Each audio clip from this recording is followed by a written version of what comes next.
Baik, saya akan membacakan kebenaran firman Tuhan yang terambil dari Kejadian 21 ayat 1 sampai 34. Beginilah kebenaran firman Tuhan. Berkatalah Sarah, Allah telah membuat aku tertawa. Setiap orang yang mendengarnya akan tertawa karena aku. Lagi katanya, siapakah tadinya yang dapat mengatakan kepada Abraham, Sarah menyusui anak, namun aku telah melahirkan seorang anak laki-laki baginya pada masa tuanya. Abraham mengusir Hagar dan Ismail. Bertambah besarlah anak itu dan ia disapi. Lalu Abraham mengadakan perjamuan besar pada hari Ishak disapi itu. Pada waktu itu Sarah melihat bahwa anak yang dilahirkan Hagar, perempuan Mesir itu bagi Abraham, sedang main dengan Ishak, anaknya sendiri. Berkatalah Sarah kepada Abraham, usirlah hamba perempuan itu beserta anaknya, sebab anak hamba ini tidak akan menjadi ahli waris bersama-sama dengan anakku Ishak. Hal ini sangat menyebalkan Abraham oleh karena anaknya itu. Tapi Allah berfirman kepada Abraham, janganlah sebal hatimu karena hal anak dan budakmu itu. Dalam segala yang dikatakan Sarah kepadamu, haruslah engkau mendengarkannya, sebab yang akan disebut keturunanmu ialah yang berasal dari Ishak. Tetapi keturunan dari hambamu itu juga akan kubuat menjadi suatu bangsa, karena ia pun anakmu. Keesokan harinya pagi-pagi Abraham mengambil roti serta sekirbat air dan memberikannya kepada Hagar. Ia meletakkan itu beserta anaknya di atas bahu Hagar. Kemudian disuruhnyalah perempuan itu pergi. Maka pergilah Hagar dan mengembara di padang gurun Beersheba.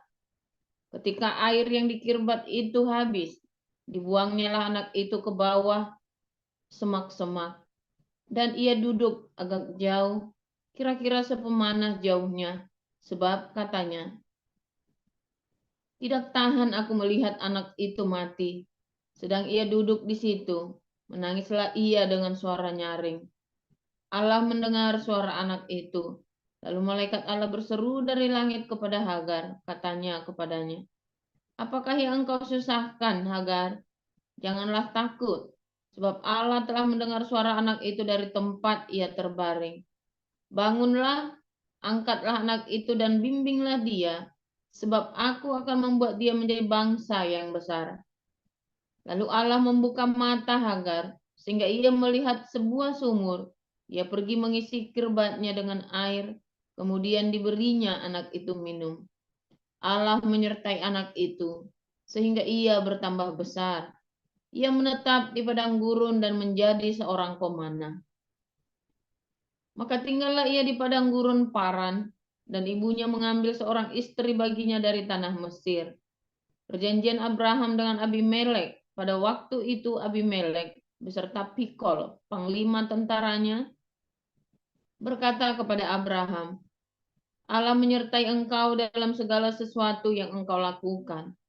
Oleh sebab itu bersumpahlah kepadaku di sini demi Allah, bahwa engkau tidak akan berlaku curang kepadaku, atau kepada anak-anakku, atau kepada cucu cicitku. Sesuai dengan persahabatan yang kulakukan kepadamu. Demikianlah harus engkau berlaku kepadaku dan kepada negeri yang kau tinggali sebagai orang asing. Lalu kata Abraham, aku bersumpah. Tetapi Abraham menyesali Abimelek tentang sebuah sumur yang telah dirampas oleh hamba-hamba Abimelek.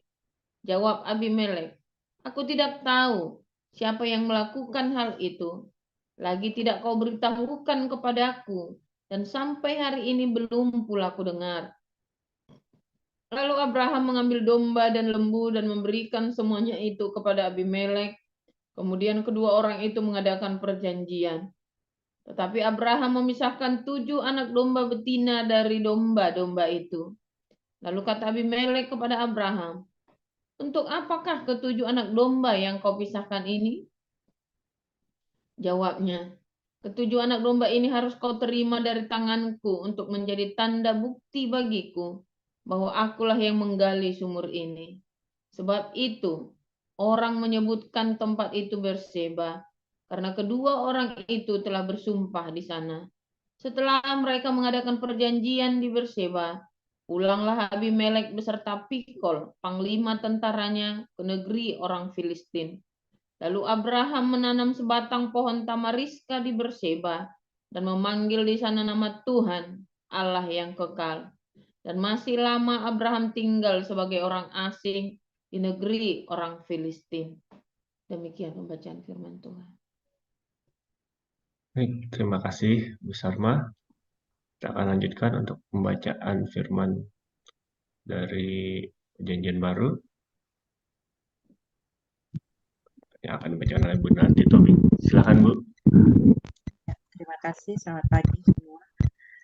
Firman Tuhan pagi ini dari Lukas Yohanes Pembaptis. Dalam tahun ke-15 dari pemerintahan Kaisar Tiberius, ketika Pontius Pilatus menjadi wali negeri Yudea dan Herodes raja wilayah Galilea Filipus, saudaranya raja wilayah Iturea dan Trakonitis, dan Lisanias raja wilayah Abilene, pada waktu Hanas dan Kayafas menjadi imam besar, datanglah firman Allah kepada Yohanes, anak Zakaria di padang gurun. Maka datanglah Yohanes ke seluruh daerah Yordan dan menyerukan, bertobatlah dan berilah dirimu dibaptis, dan Allah akan mengampuni dosamu, seperti ada tertulis dalam kitab nubuat Yesaya. Ada suara yang berseru-seru di padang gurun, persiapkanlah jalan untuk Tuhan, luruskanlah jalan baginya. Setiap lembah akan ditimbun dan setiap gunung dan bukit akan menjadi rata. Yang berliku-liku akan diluruskan, yang berlekuk-lekuk akan diratakan. Dan semua orang akan melihat keselamatan yang dari Tuhan. Lalu ia berkata kepada orang banyak yang datang kepadanya untuk dibaptis, katanya, "Hai kamu keturunan ular beludak, siapakah yang mengatakan kepada kamu melarikan diri dari murka yang akan datang? Jadi hasilkanlah buah-buah yang sesuai dengan pertobatan. Dan janganlah berpikir dalam hatimu, Abraham adalah bapak kami. Karena aku berkata kepadamu, Allah dapat menjadikan anak-anak bagi Abraham dari batu-batu ini." Kapak sudah tersedia pada akar pohon, dan setiap pohon yang tidak menghasilkan buah yang baik akan ditebang dan dibuang ke dalam api. Orang banyak bertanya kepadanya, "Jika demikian, apakah yang harus kami perbuat?" Jawabnya, "Barang siapa mempunyai 2 helai baju, hendaklah ia membaginya dengan yang tidak punya. Dan barang siapa mempunyai makanan, hendaklah ia berbuat juga demikian." Ada datang juga pemungut-pemungut cukai untuk dibaptis, dan mereka bertanya kepadanya, "Guru, apakah yang harus kami perbuat?" Jawabnya, "Jangan menagih lebih banyak daripada yang telah ditentukan bagimu." Dan prajurit-prajurit bertanya juga kepadanya, "Dan kami, apakah yang harus kami perbuat?" Jawab Yohanes kepada mereka, "Jangan merampas dan jangan memeras, dan cukupkanlah dirimu dengan gajimu." Tetapi karena orang banyak sedang menanti dan berharap, dan semuanya bertanya dalam hatinya tentang Yohanes, kalau ia adalah Mesias, Yohanes menjawab dan berkata kepada semua orang itu, Aku membaptis kamu dengan air, tetapi ia yang lebih berkuasa daripadaku akan datang dan membuka tali kasutnya pun aku tidak layak. Ia akan membaptis kamu dengan Roh Kudus dan dengan api. Alat penampi sudah di tangannya untuk membersihkan tempat pengirikannya dan untuk mengumpulkan gandumnya ke dalam lumbungnya.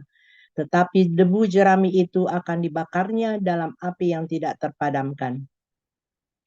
Dengan banyak nasihat lain, Yohanes memberitakan Injil kepada orang banyak.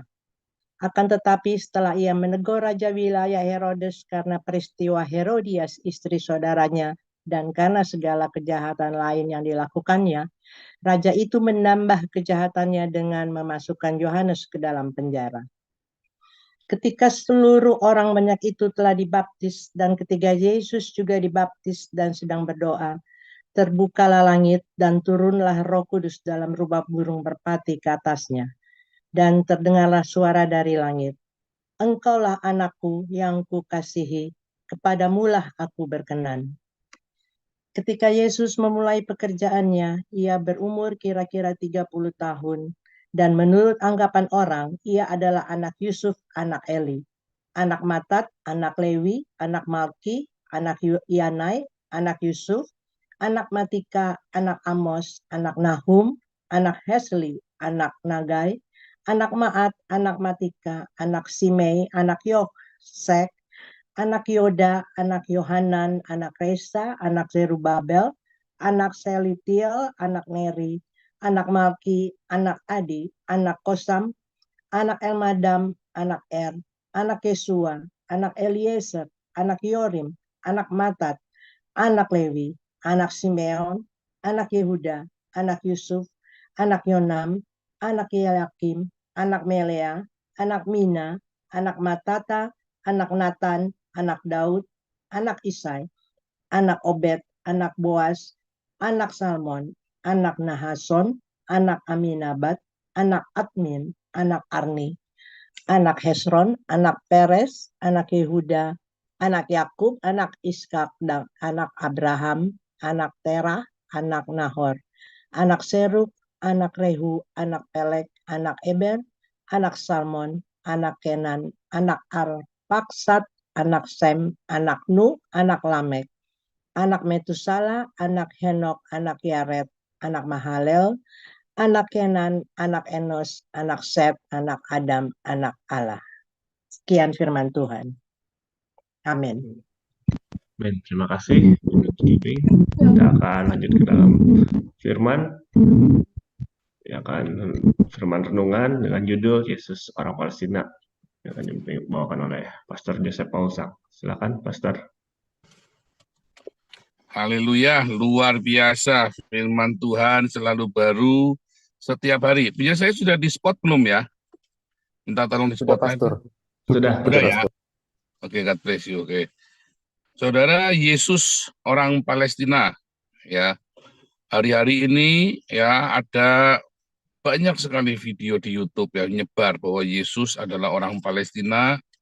Ya, dan orang-orang yang di Eropa juga, pendeta-pendeta Eropa dan pendeta-pendeta Indonesia juga banyak yang ngomong Yesus juga orang Palestina, bilangnya begitu ya.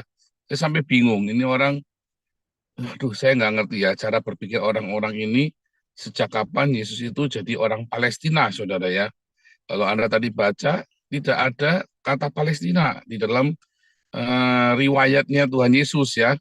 Raja Herodes, Raja Galilea, Pontius Pilatus, wali negeri Yudea, ya. Power off. Bahkan tidak disebutkan kata Palestina. Di dalam perjanjian baru, Anda tidak akan menemukan kata Palestina, saudara. Ya, yang cerita tentang Palestina. Ini orang dari Palestina, nggak ada, saudara. Nggak akan ada cerita itu. Karena Palestina sudah punah. Di zaman perjanjian baru itu udah nggak ada. Kalau Anda baca Al-Quran, tidak ada satu kata Filistin atau Palestina di dalam Al-Quran. Ya, lalu dari mana? Ya, katanya orang Islam kan Yesus ini sama dengan Isa. Lalu dari mana Isa ini orang Palestina? Wah, ini kan pasti gundul peyang, saudara yang bicara. Saudara, saya sedang menyampaikan apa, saudara? Bahwa roh dusta. Roh dusta itu merajalela di seluruh dunia, saudara ya. Memutarbalikkan fakta, memframing setiap orang. Melakukan kebenaran yang sudah ada, ditutup dengan dusta, dan dilakukan dengan atas nama kemanusiaan, dengan luar biasa, ya, hebatnya, sehingga dusta itu nampak seperti kebenaran, dan yang benar itu malah jadi salah. Ya, yang sering saya bilang, kalau Yesus orang Palestina, Daud orang Palestina, maka si Goliat ini jadi orang Yahudi, saudara. Itulah mujizat Allah SWT di akhir zaman, saudara ya. Bahwa Allah SWT berhasil mengubah Yesus dan Daud menjadi orang Palestina dan Goliat jadi orang Yahudi. Ya nggak heran orang Yahudi dikutuk jadi keras semua ya. Tapi itu yang terjadi, saudara ya. Sejak tahun 700, roh dusta itu merajalela dengan luar biasa. Bahkan dusta yang disebarkan oleh Hanas dan Kayafas masih kalah ngeri, saudara ya, dibandingkan dusta yang disebarkan oleh orang-orang Islam ini. Kalau Anda melihat, saudara ya, definisi kejujuran di dalam Islam itu beda dengan definisi jujurnya kita loh, saudara. Definisi jujurnya Islam itu yang penting hatimu nggak bohongi, mulutmu bohong nggak apa-apa. Ya, ada bohong putih, saudara ya. Kalau di dalam ajaran Alkitab, ya Roma 3 ayat 7 dan 8, bohong ya bohong. Dan kamu tidak boleh mengatakan, tidak boleh mengabarkan kabar sukacita atau kebaikan dengan berbohong. Tidak boleh, saudara. Orang-orang yang memberitakan kebenaran dengan cara berbohong itu layak dihukum. Karena nilai kebenaran itu akan hancur, saudara, ketika Anda mengatakannya di dalam kebohongan, di dalam dusta.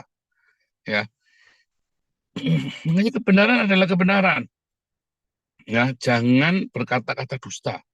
Lebih baik Anda ngomong pahit atau nggak usah ngomong sama sekali. Ya, bahkan ketika Anda nggak ngomong sama sekali saja, apabila seharusnya Anda bicara, tetapi Anda nggak bicara, Anda sudah sedang berbohong, loh, saudara. Anda sedang berdusta. Ketika ada kebenaran, ya, Anda tahu yang benar dan Anda diam saja, itu juga Anda sedang berdusta. Jadi serba salah. Ya, kalau saya tadi kan bilang, mendingan nggak usah ngomong daripada kamu harus kompromi dengan dusta. Tetapi masalahnya ketika ada satu kebenaran, ada isu yang salah dan kamu diam saja, kamu sedang berdusta, saudara. Dan banyak orang ya hidupnya di dalam dusta. Ada bukunya namanya William Backus, saya nggak tahu cara bacanya, Bacchus ya, William Backus. 285 dusta sehari katanya. Sehari ya dalam setiap kata-katamu itu ya dari riset bahwa manusia mengucapkan 285 dusta rata-rata, saudara. Kenapa, saudara? Ada roh dusta. Ya, penyangkalan Yesus Kristus sebagai Tuhan dan Juru Selamat diawali dengan dusta, saudara. Dari siapa? Dari Hanas Kayafas, ya kan? Dari para imam. Kemudian dusta itu menyebar ke seluruh dunia, ya, dan berevolusi menjadi Yesus tidak disalib oleh Islam, ya. Tapi dusta itu menyebar. Dusta itu sangat lekat dengan hidup kita. Makanya Alkitab berkali-kali menyebutkan kata roh dusta, saudara ya. Dan roh dusta ini mengerikan sekali. Anda menjadi hidup di dalam ilusi dan delusi. Baik itu delusi agama maupun ilusi hidupmu sendiri. Banyak orang tidak bisa menerima kenyataan hidupnya sendiri karena hidup di dalam dusta. Dan dusta itu ditutupi, dipoles dengan segala keindahan, berpikir positiflah, ditutup dengan oh kita ini harus mengatakan yang baik, ya, dengan segala kesopanan. Pokoknya dusta itu disajikan dengan indahnya sehingga Anda berpikir bahwa itu dusta itu baik. Dan itu terjadi dan Anda mengajarkan itu kepada anak-anakmu, ya. Hillel, ya, ketika Hillel itu bilang, ya, kalau ada pengantin, ya, kalau ada pengantin kamu boleh bilang, oh ini cantik ya pengantinnya ya. Padahal saudara pengantinnya hidungnya bolong, saudara ya, misalnya, ya kan. Tetapi Syamai bilang nggak boleh. Ada pengantin, ya kalau bilang nggak cantik, kamu nggak usah bilang dia cantik. Artinya tidak ada bohong demi kebaikan, demi muji-muji orang, demi ngomongin orang itu. Saya kalau sama anak saya nggak pernah, saudara, yang bohong-bohongin begitu ya. Kalau anak saya lagi gagal, bilang kamu salah, iya salah. Tadi gagal, iya gagal, nggak apa-apa. Saya ajari anak-anak saya untuk menerima kenyataan dulu, saudara. Kalau orang itu sudah menerima kenyataan, sudah tahu posisinya ada di mana, baru kita beresin bisa. Tapi kalau orang nggak tahu diri kalau dia lagi salah, rasanya benar sendiri, maka kita nggak bisa benerin dia. Oh, gampang nanti dibelokin. Nggak belok, saudara. Yang ada kamu ditabraknya sama dia. Katanya aku benar. Nah, coba deh. Jadi kalau anakmu lagi salah, bilang salah. Apa adanya. Kalau suamimu lagi salah, bilang salah. Apa adanya. Kalau ada ini bagus nggak? Oh bagus. Kayak Patino Sidin, saudara. Itu salah, saudara ya. Kalau gambar jelek, nggak bagus. Anda kudu ngomong nggak bagus. Yuk diperbaiki, yuk dibetulin. Ini ngecilin hatinya dia, salah. Enggak, saudara. Kamu ajari dia untuk realistis. Jangan hidup di dalam ilusinya dia. Ya, kalau jelek bilang jelek, diajarin. Artinya jelek pun ada relatif, ada ukurannya. Oh, untuk anak sekian, kamu tahu oh, ini anak sekian bisa gambar begitu, berarti bagus. Gajah bisa gambar. Ya, gajah mau gambar kayak si Effendi, ya nggak bisa. Kayak Vincent van Gogh ya nggak bisa. Ya, otaknya seberapa. Ada bagus itu relatifnya dia, saudara. Tapi kalau dia benar-benar untuk ukuran dia, untuk levelnya dia, ya, oh nilainya 5, wejian, papa bangga sama kamu nak, nilainya 5, gundulmu peyang, saudara. Saya mah begitu anak saya dapat nilai 5, kenapa kamu dapat 5? Karena saya tahu dia bisa dapat lebih, saudara ya. Oh, harusnya ngerjain artinya, oh enggak, saya nggak mau gedein artinya. Nggak boleh main game besok. Wah, gitu, saudara. Wah, apa, iya, mau nggak boleh main game 1 semester, nggak boleh. Sampai nilai kamu dapat 7. Saya tidak pernah push anak saya jadi juara kelas, ya. Tetapi saya ngomong yang benar. Kalau kamu tidak belajar, kamu nanti kere kamu. Jadi orang ngemis. Begitu saudara ya. Jadi saya ngomong apa adanya. Kita belajar ngomong bukan terus.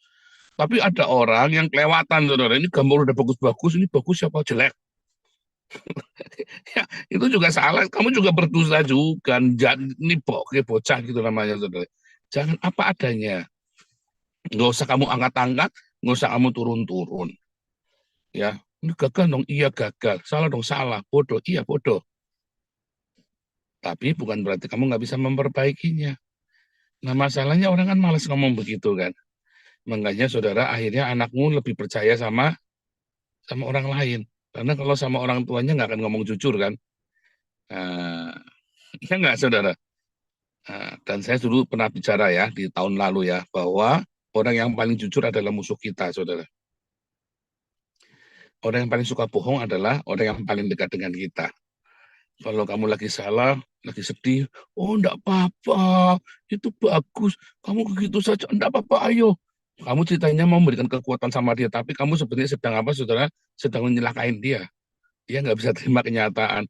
Aku bangun, oh enggak, kamu belum seberapa, tenang aja kamu.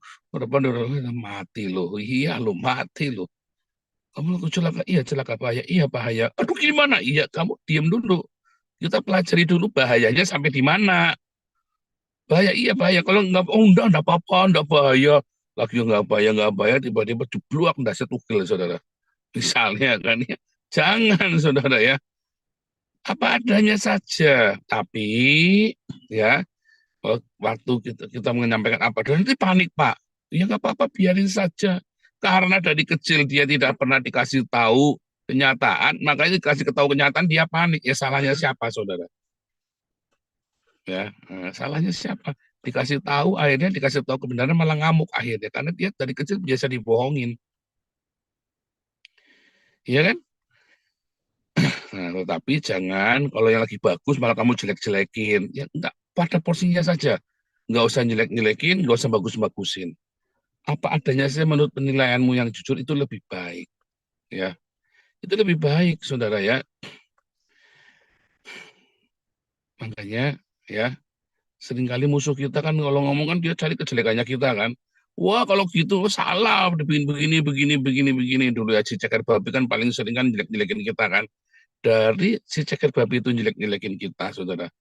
Saya cepetan biar nih, kurang ini. Kamu udah salah di mana? Kita perbaiki terus, saudara ya. Semua ya yang dituduhkan oleh musuh-musuh kita untuk menjelek-jelekan kita, itu saya pelajari, saudara. Mungkin kita memang salah. Walaupun 90% mereka itu cuma asal bunyi. Tetapi itu sebagai kontrol. Ya. Sebagai kontrol kita. Ayo, open keuangan. Yang benar diberesin, Galarua.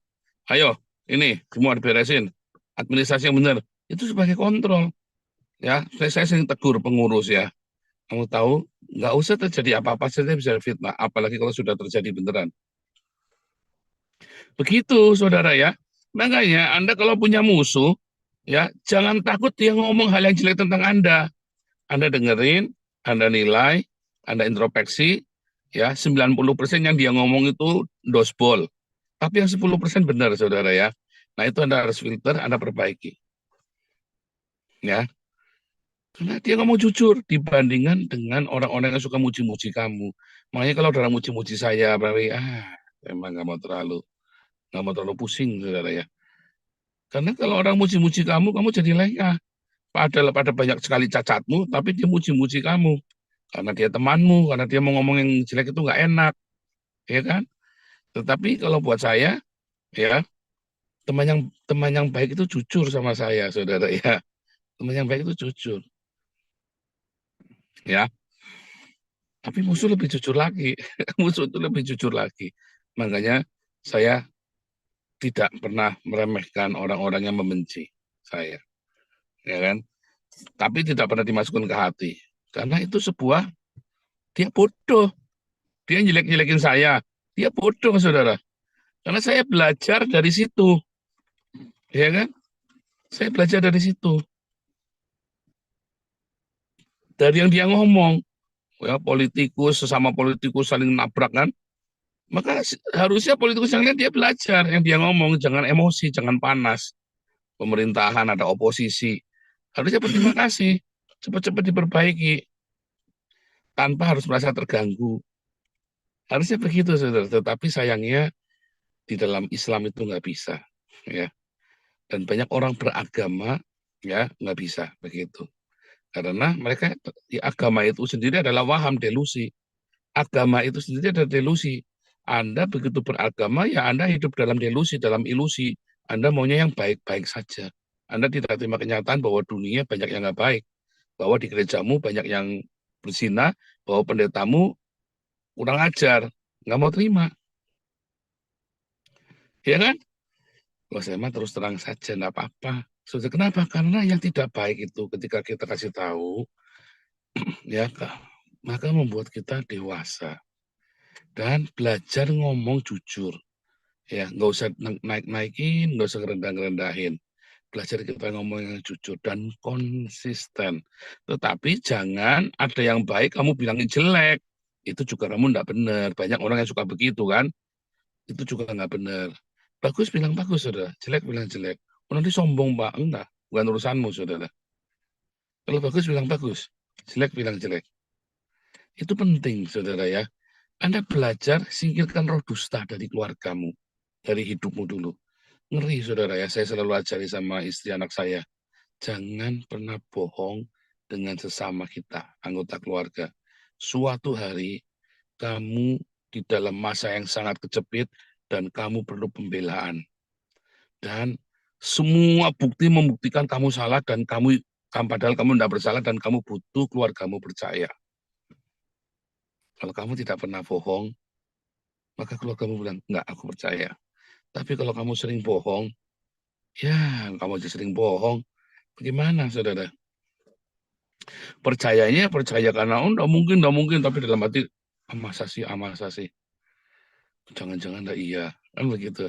Tapi kalau kamu tidak pernah bohong, ya jangan pernah bohong sama suamimu, sama istrimu, sama anak-anakmu, sama orang tuamu, saudara. Itu penting sekali, itu pelajaran penting. Singkirkan roh dusta. Bohong itu yang menghancurkan keluarga-keluarga, loh, saudara. Ya, dituduh selingkuh, padahal enggak. Tapi sudah terfitnah. Tapi kalau dia tidak pernah bohong, kamu tahu, enggak. Dituduh korupsi, dituduh membunuh, kamu tahu dia enggak. Dan kamu akan dapatkan buktinya. Tetapi kalau kamu biasa bohong, apanya yang mau dibuktikan lagi, kamu biasa bohong. Ya, jadi keluarga sendiri pertama ya, kamu tidak boleh bohong sama sekali. Jangan pernah bohong sama suamimu, istrimu, anak-anakmu, orang tuamu, saudara. Kakak adik, jangan pernah bohong, saudara. Roh dusta itu singkirkan. Pak, kalau bahaya gimana? Ada cara mengungkapkannya, saudara ya. Ya kan? Kalau misalnya lagi masa perang, misalnya ini gimana, Pak? Gimana ayahmu ini mau dibunuh nih? Ya kan? Terus gimana, saudara? Anda bohong nanti gimana? Kasih tahu, ya. Bohong dong. Loh, Anda nggak ngasih tahu pun dianiaya tetap, saudara. Jadi gimana? Ya Pak, kalau saya tahu, saya juga tidak akan ngomong. Bapak gimana sih?